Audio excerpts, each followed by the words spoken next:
네, 키워드로 보는 오늘의 전국입니다. 장해찬 국민의힘 최고위원, 김상희 정치평론가 초대했습니다. 안녕하십니까? 안녕하세요. 어서 오십시오. 자, 오늘은 키워드가 두 개입니다. 여야 하나씩입니다. 자, 먼저 여권 키워드 보겠습니다.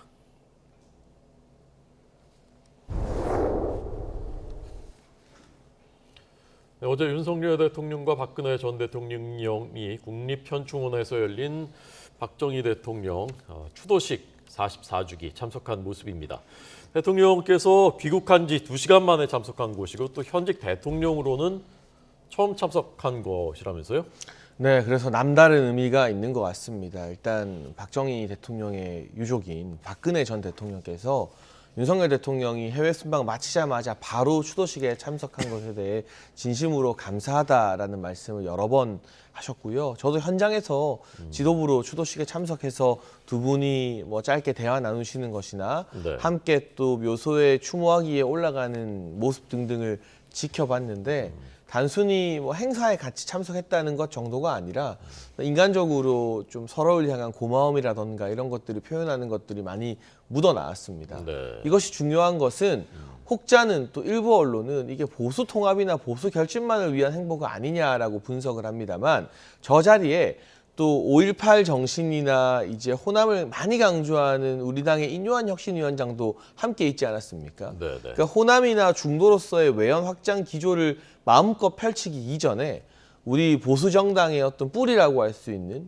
기본 기틀이라고 할 수 있는 박정희 전 대통령의 정신을 먼저 기리고 다진다는 그런 의미가 있는 것 같고요. 이것이 윤석열 대통령과 박근혜 전 대통령의 만남이 보수 결집으로만 끝나서는 안 되고 네. 이를 통해서 이제 윤석열 대통령이 어떻게 보면 김대중 전 대통령과 관련된 분들도 더 폭넓게 만나시고 호남도 또 현장 민생 행보로 자주 가시고 외연 확장과 중도 확장으로 가는 하나의 또 디딤돌로 그렇게 저 장면들이 정치적으로는 해석될 수 있지 않을까 싶습니다. 네.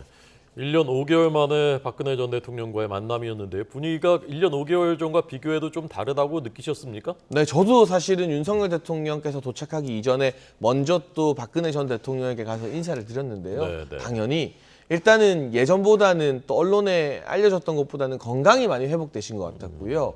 그리고 정말 많은 국민분들이 오셔서 또 대통령이 참석하니까 대통령 주관 행사라는 것은 행사의 격이 달라지는 거잖아요. 네. 박정희 전 대통령을 이렇게 기리는 분위기가 조성된 것에 대해서 박근혜 전 대통령께서도 긍정적으로 생각하신다라는 것이 직접 뵙고 인사를 드릴 때도 역력하게 느껴졌습니다. 네.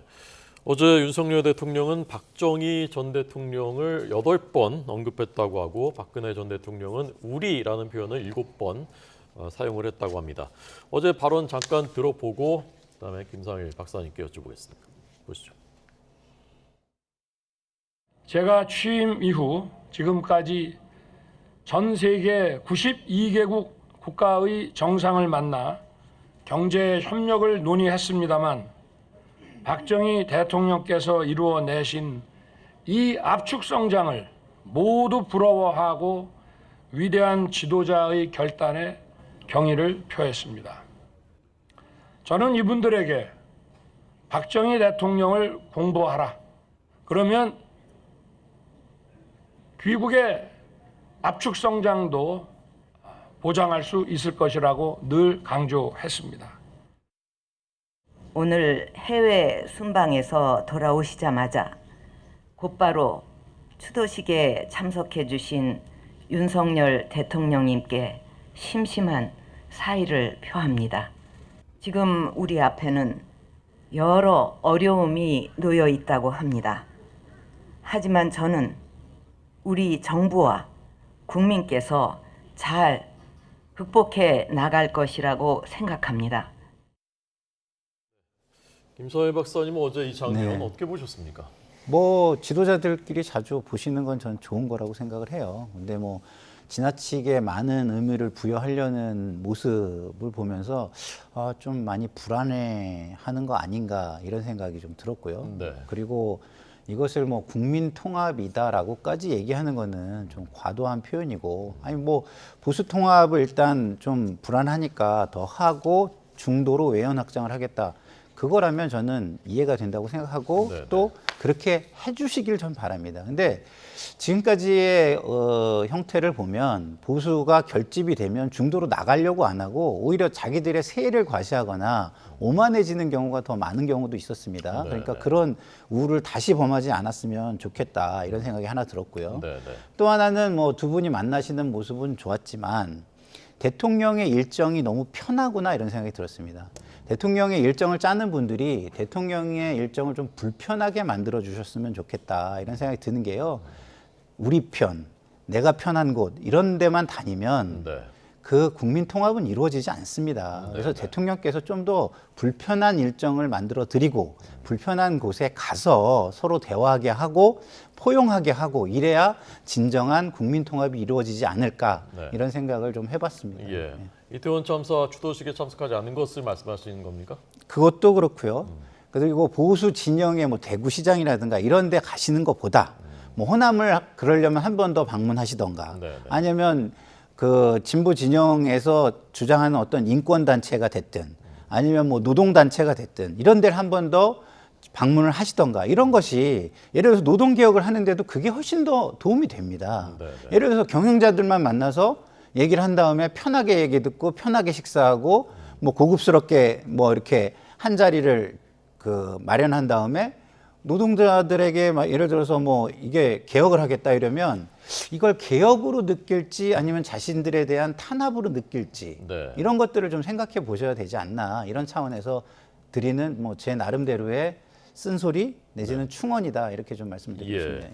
여러 언론들이 강서구청장 보궐선거 패배 이후에 TK 지역에서의 지지율이 여당 지지율이 50% 이하로 떨어졌다. 그래서 이것이 TK 지역 또 보수 결집을 노린 그 포석이 아니냐라는 해석을 했던데 어떻게 생각하십니까? 근데 저는 박근혜 전 대통령을 만났다고 해서 TK 지지율이 회복될 거라고 생각하지는 않습니다. 그러니까 TK 지지율을 회복하기 위해서는 국민의힘과 우리 정부가 수권 정당다운 모습 그리고 잘하는 정부의 모습을 보여줄 때 TK에서 신뢰를 해주시는 거죠. 지금 TK 지지율이 떨어진 건 여당과 정부를 향해서 실망했다라는 준엄한 회초리이거든요. 그러나 그렇기 때문에 더더욱 지지율과 무관하게 박근혜 전 대통령을 비롯한 이 우리 지도자 원로들과 대통령이 만나서 교감을 나누고 또 통합의 메시지를 띄우고 또 박정희 전 대통령의 그 정신이 지금 여러모로 이 위기 상황인 한국 경제에 필요한 부분이 분명히 있기 때문에 이 부분을 강조하신 거라고 생각을 하고요. 뭐 많은 분들이 박정희 전 대통령 하면 특히 우리 어르신 세대는 산업화를 먼저 떠올리지 않습니까? 윤석열 대통령께서도 이제 정부의 국정우정 최대 우선 기조는 경제고 민생이다라고 말씀하셨기 때문에 경제와 민생 위주로 가겠다는 측면에서도 박정희 전 대통령 추도식 참석해서 그 당시 산업화에 대한 메시지를 낸 것은 또 시의적절한 부분이 있거든요. 그러니까 이 자체가 언론의 해석과 해몽으로 보면 TK 지지율 끌어올리기 위한 거 아니냐? 여당 지도부인 제가 말씀드리잖아요. 이거 하나로 해결이 안 됩니다. 저희가 더 잘해야 되고 경제 민생 행보에 박차를 더 가야 되는데 그렇다고 해서 뭐 TK 지지율이 좋으면 이 추도식에 참석을 안 할 거냐 그런 차원도 아니잖아요. 너무 단편적으로 바라볼 건 아닌 것 같고요. 어쨌거나 여기서 얻은 동력이 있다면 이걸 바탕으로 박정희 전 대통령을 기리고 박근혜 전 대통령을 만나는 행보를 했으니 또 부담 없이 우리 김상일 평론가께서 말씀하신 뭐 민주당 출신의 전직 대통령을 기리거나 호남으로 가거나 하는 그런 행보를 좀 더 자유롭게 할 수 있는 운신 공간이 생긴 것은 아닌가. 그렇다면 이후에 그런 외연 확장을 위한 행보를 더 해나가면 되는 거죠. 네. 김상일 평론가께서는 보수 결집 자체에는 박근혜 전 대통령의 그 효과가 어느 정도라고 생각하십니까? 일단은 아주 크지는 않겠지만 분위기를 형성하는 게 중요하잖아요. 그래서 굉장히 좀 안정적인 분위기를 형성한다는 차원에서는 의미가 있다고 생각하고 효과보다는 의미가 크다라고 말씀을 드리고 싶고요. 그렇지만 이런 행보가 두 번, 세 번 더 이어지면 굉장히 이거는 악효과가 될 수도 있다. 왜냐하면 너무 우리끼리 꽁꽁 이렇게 될 수 있거든요. 그러니까 제가 계속 말씀드리지만 권력자의 일정, 권력자의 어떤 사고는 불편해야 돼요. 권력자가 불편할수록 국민은 편안해지는 거라고 저는 생각을 합니다. 제가 정치권에 오래 있어 본 제 경험으로는.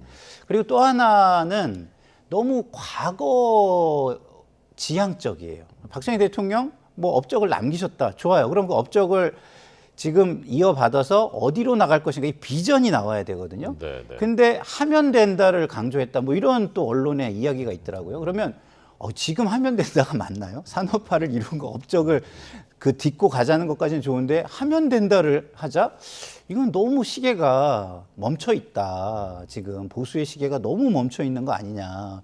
왜냐하면 자 박정희 대통령이 이룬 산업화는요. 정부 주도의 산업화, 관치 경제의 산업화예요. 네. 지금은 경제 규모도 커졌고 그 다음에 다양성도 굉장히 커졌고 하기 때문에 그렇게 갈 수가 없습니다. 시장 주도의 산업화를 오히려 보수는 주장을 해야 돼요. 근데 지금 박정희 대통령한테 서 민생 경제 뭐 그때의 산업화 이걸 얘기하는 거는 제가 볼 땐 너무 다른 이야기고 맞지 않는 이야기다. 오히려 미래를 중심으로 좀 그 과거를 기반으로 한 미래 화두를 좀 꺼내 주셨으면 어땠을까 이런 좀 네. 아쉬움이 있습니다. 예, 황해찬 최고위원께서 민심을 더 붙잡기 위한 그 노력이 절실하다는 것을 집권 여당이 지금 잘 알고 있다라고 이제 말씀하셨는데 이뇨한 혁신위가 어제 그 면면을 발표했고요. 비윤이 없다. 그다음에 뭐 깜짝이 없다. 이런 그 평가들에 대해서 장 최고위원님 어떻게 생각하셨습니까? 그 제가 사실 혁신에 대한 평가를 해버리면 이게 지도부가 혁신위를 좀 이래라 저래라 하는 것처럼 비춰질 수가 있어서 개별적인 평가를 하기보다는요. 이 위원 구성에 대한 언론과 국민들의 평가 또 냉정한 지적을 저희가 겸허하게 듣고 있습니다. 지도부 내부에서도 의견이 없었던 것은 아닙니다. 네네. 여러 이야기들이 또 언론을 통해서 나오고 있는데 예. 근데 중요한 것은 이뇨한 위원장의 의지입니다. 저희가 이번에 이뇨한 위원장이라는 파격적 인물을 모시면서 전권을 드리기로 약속을 했고 그 약속을 지금 지키고 있는 과정입니다. 그러니까 위원 선임도 정말 당 지도부가 이렇게 개입을 안 해도 되나 할 정도로 이뇨한 위원장께서 직권으로 다 뽑으신 거고요. 네네. 이후에 어떤 1호 혁신안이 나올지 모르지만 네. 그 부분에 대해서도 당 지도부가 전폭적으로 받아들이기로 합의를 이루지 않았습니까? 결국 중요한 것은 1호 혁신안일 것 같습니다. 그 혁신안이 국민들에게 맞다 이런 게 필요하다. 네. 이래야 정당이 또는 정치권이 변하지 하는 것이라면 이 이뇨한 혁신위의 동력은 그때부터 다시 타오르게 되는 것이고요. 네. 아무리 좋은 사람, 참신한 사람을 가져다 앉혀놔도 혁신안이 밍숭맹숭하고 국민적 공감을 불러일으키지 못하면 그냥 거기서 끝나는 것이거든요. 네네. 이제 국민과 함께하는 혁신이라고 이름을 정했습니다만 대다수의 국민들이 바라보기에는 위원들이 중요한 것이 아니라 이건 이뇨한 혁신입니다. 네네. 그래서 이 이뇨한 위원장이 가지고 있는 그 삶의 궤적과 본인의 캐릭터로 1호 혁신안이 나오기까지는 동력을 저는 가져갈 수 있다고 보고요. 네. 아마 오늘 첫 회의를 시작해서 다음 주말쯤이면 1호 혁신안이 나올 텐데 네. 그것이 무엇일까, 어떤 아젠다를 다루고 있을까에 성패가 달려있다고 보고 기대하고 있습니다. 네. 개인적으로는 어떤 내용이었으면 좋겠다고 생각하십니까? 저는 1호. 아주 강력하고 높은 도덕적 기준을 우리 국민의힘뿐 아니라 정치권에 요구하는 내용이었으면 좋겠습니다. 예를 들면 시기를 가리지 않은 그 음주운전자 전면 공천 배제 이런 게 나오면요. 국민의힘에서도 반발이 꽤 있을 겁니다. 보통은 뭐 15년 전 거는 안 친다 막 이런 비겁한 변명으로 회피를 다 해가거든요. 네네. 근데 그렇지 않고 음주운전은 음주운전 아니냐. 뭐 이거 하나의 저의 예의고 저의 그냥 누구와도 상의하지 않은 아이디어일 뿐입니다만 네, 네. 이런 게 나와버리면 우리 당 반발도 있겠지만 이게 수용되었을 때 민주당은 이제 어떻게 할 거냐. 국민들이 다 물어볼 거잖아요. 네. 근데 그 당의 대표님은 음주운전 전과가 있는 분이잖아요. 못 받아들이거든요. 네. 그러니까 이렇게 민주당과 도덕적 차별성 우위를 강력하게 선점할 수 있는 이런 아주 국민 눈높이에 맞는 이 도덕 기준을 강조하는 혁신안이 나왔으면 좋겠고요. 이런 안이 나오면 국민의힘 내부에서도 반발해요. 우리 당에도 뭐 오래된 이야기지만 음주운전 한 분들이 왜 없겠어요. 근데 그 반발을 지도부와 혁신위가 누르고 가면서 네. 우리 제발 정치권의 도덕적 기준을 높이자라고 말하면 이게 뉴스가 되고 계속 이슈가 될 거잖아요. 네. 그러니까 이 정도 센 윤리적 기준은 나와줘야 된다라는 예. 말씀을 드리고 싶네요. 네. 한쪽에서는 쓴소리할 사람이 없다. 뭐 깜짝 네. 뭐 놀랄만한 사람이 없었다. 그래도 한쪽에서는 80년대생 이하가 6명, 여성이 7명 이렇게 포함됐다라는 이제 긍정적인 평가도 있고요. 김상일 박사님 이 면면에 대해서 어떻게 보셨습니까? 제가 월요일 날 YTN에 출연을 해가지고 그런 얘기를 했습니다. 인요한 위원장 굉장히 기대가 된다. 네. 워딩도 너무 좋고 그 사람을 내정한 것 자체가 상당한 기대 수준을 끌어올리고 주목도를 높이고 있다. 그래서 이 기대 수준을 오히려 맞추려고 노력을 해야 될 거다. 오히려 여기서 떨어지면 그 실망이 훨씬 더 클 수 있다. 이런 말씀을 제가 드렸어요. 네. 근데 우리 장해찬 최고위원님 말씀대로 1호 혁신안을 봐야겠죠. 좀 더 인내심을 가지고 봐야 된다고 생각합니다. 저도. 그렇지만 어쨌든 이 인선도 인요한 위원장의 첫 행보입니다. 네. 첫 결과물이에요. 혁신안만 결과물이 아니라. 근데 인요한 위원장의 첫 행보는 다소 실망스럽다. 이렇게 말씀을 드리지 않을 수가 없고요. 왜냐하면 지금 발표한 위원회 면면을 보시면 알겠지만 뭐 여성을 배려했네, MZ 세대를 배려했네라고 하지만 기계적인 배려, 숫자에 의한 배려만 했지 보시면은 뭐 여성의 뭐 대표성이 있다거나 아니면 여성 정책의 어떤 거기에 대표성이 있다거나 아니면 어떤 여성 그룹에서 뭐 희생당하거나 아니면 피해를 본 뭐 어떤 그룹의 대표성이 있다거나 이런 대표성도 굉장히 약하고요. 네. 그리고 상징성도 찾아보기가 좀 어렵고요. 그러면 그 개인이 가지고 있는 어떤 히스토리, 어떤 스토리텔링이 굉장히 있느냐 그런 것도 없습니다. 네. 그렇다고 한다면은 뭐가 지금 왜 이런 인선을 한 거죠? 그 인선에 대해서도 국민의 기대를 만족시켜줄 의무가 있다고 저는 생각하는데 그 부분은 일단 충족시키지 못했다. 그래서 다음에 내놓을 혁신안만큼은 반전이 있었고 네. 또 반전인 실망이 있었으니 네. 또 한 번의 반전이 있었으면 좋겠다라는 생각을 해봅니다. 네. 활동 기간이 60일이고요. 마지막 날이 12월 24일이더군요. 어떤 국민들에게 또 그 당원들에게 선물 같은 혁신안을 내놓을 수 있을 것인지 이건 좀 지켜보겠습니다. 자, 두 번째 키워드 넘어가기 전에 어제 그 주목을 받았었던 그 장면, 노태우 전 대통령의 2주기 추도식에 여야 인사들이 많이 함께 참석한 장면 잠깐 보여드리고 두 분의 짧은 코멘트 보여드리겠습니다. 자, 어제가 2주기 추도식인데 야당 인사들도 많이 문정부 때 인사들도 왔었고요. 뭐 중국 정부에서도 왔다는데 그 장면 어떻게 보셨습니까? 그 긍정적인 현상이라고 생각을 합니다. 다만 한 가지 아쉬움이 있다면 박정희 전 대통령 추도식에도 야당 인사들이 좀 많이 왔으면 훨씬 좋지 않았을까. 네. 이제 저희 당에서는 김대중 전 대통령 추도식이나 또 노무현 전 대통령 추도식에 가는 일들이 종종 일어나지 않습니까? 네, 네. 그래서 그 부분은 좀 아쉽고요.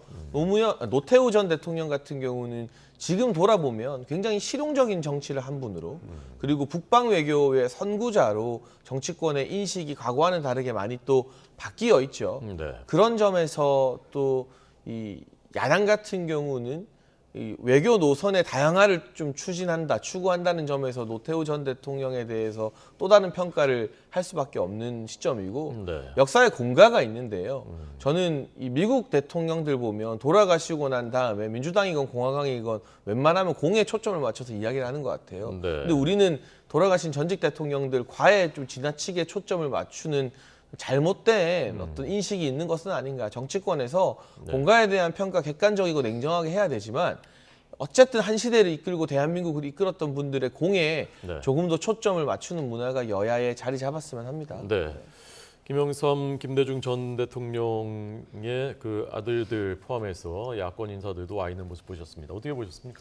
그러니까 미래를 보여주는 거죠. 저것이 이제 우리 장해찬 최고위원께서 말씀하신 과거의 지도자들 중에서 미래를 향한 메시지를 던진 분들이 몇 분이 되실까라는 걸 좀 생각을 해보면 노무현 대통령 같은 경우는 용서를 구하고 화합을 희망하고 이런 모습이 있었어요. 그래서 네, 네. 거기부터 시작을 하는 겁니다. 근데 그렇지 않은 분들까지 지금 용서를 해라라고 얘기하는 거는 저는 좀 과한 말씀이라고 생각을 하고요. 그렇지만 이렇게 단계별로 공과를 평가하고 객관적으로 이 모든 것을 바라볼 수 있게 되면 주관적인 부분들도 있을 수 있는 분들이 있잖아요. 피해를 직접 입은 분들이라든가 피해를 직접 입은 분들의 자손이라든가 주관적일 수밖에 없는 분들이 좀 더 객관화 시킬 수 있는 시대가 오면 그때는 좀 더 이런 노력들이 더 상승 작용을 할 수 있을 것이다. 저는 이런 생각을 하고요. 예. 그래서 일단은 노태우 대통령과 노태우 대통령의 자손들이 기본적으로는 이 사회에